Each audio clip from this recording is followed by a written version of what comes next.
Shalom, shalom, it's the brother Kadash. I want to give all praises to Yahweh Bahashem, Yahweh Shai Bahashem Rakakadash. I'm in transit, so you have to bear with me.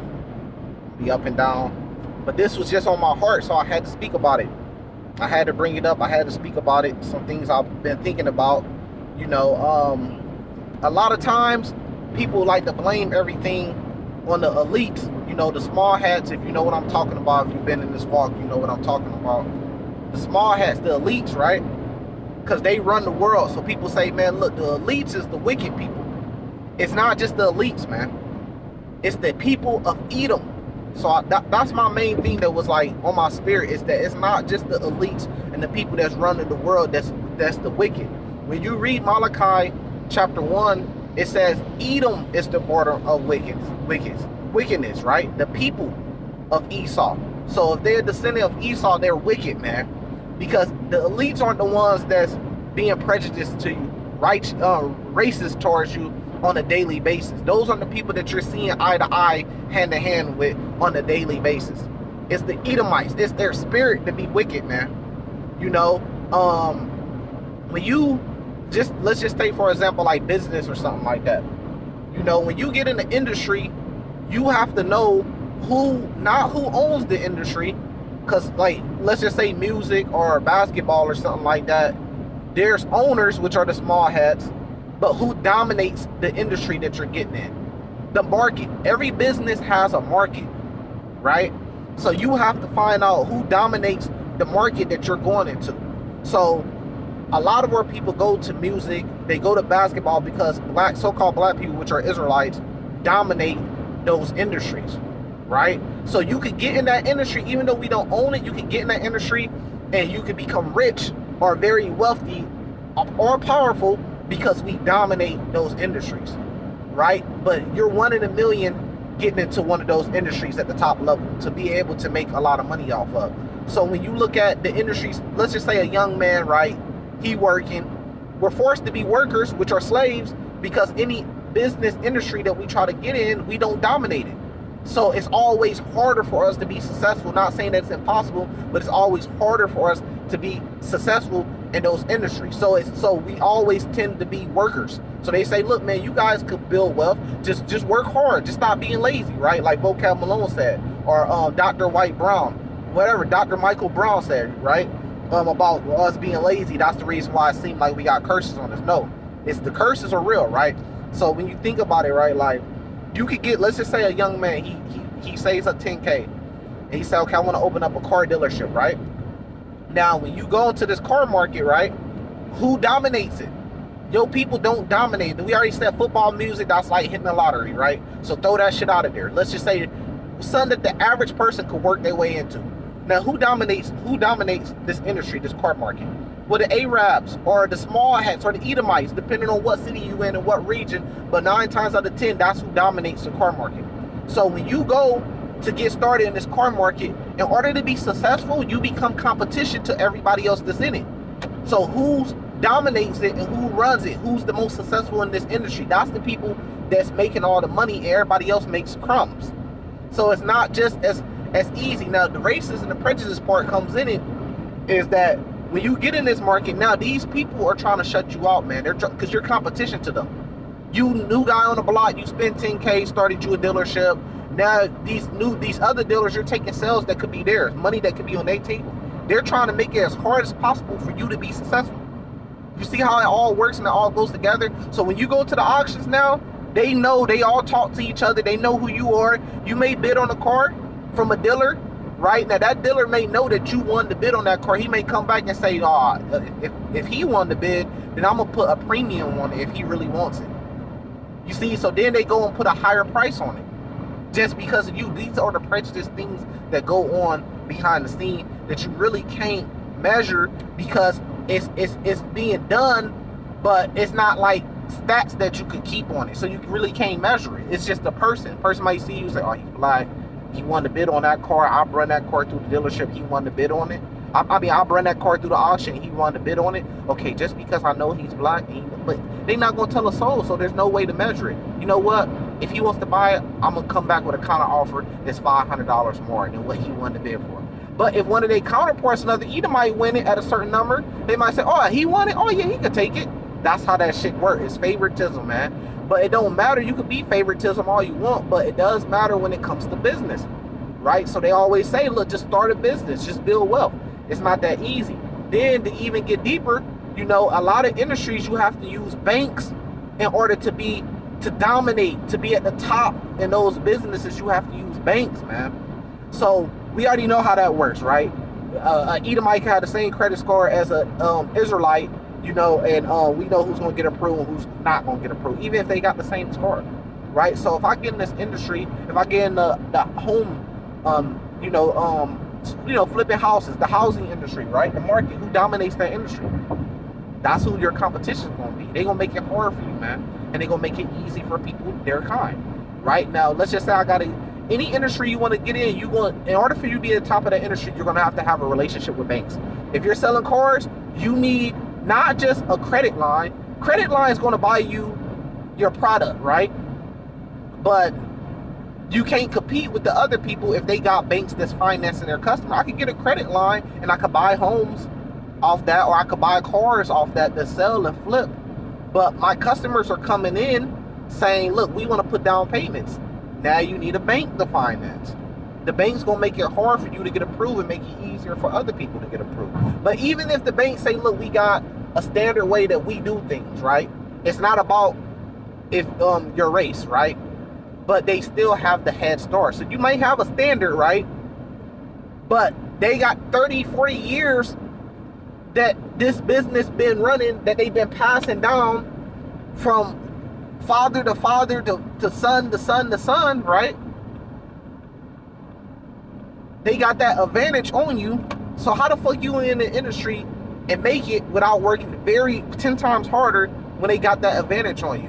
Now, if you really want to dig deep down into the origins of that advantage, then it does go back to slavery, which makes it racist. So you might pull standards, well, this is just our standards. Yeah, but you know that certain people are going to get approved for the standards and certain people are not. Because of what? If you trace the origins and go all the way back to the beginning and the forming of the United States of America, you're going to get approved because you got that much of a head start. So you got to always realize when you go out here, you're doing business in the world, never forget your first love, which is the truth. This is for us Israelites, right? You got to remember, this is not your kingdom. I don't care if you go out there and make $1 million, $2 million, right? This is not our kingdom, man.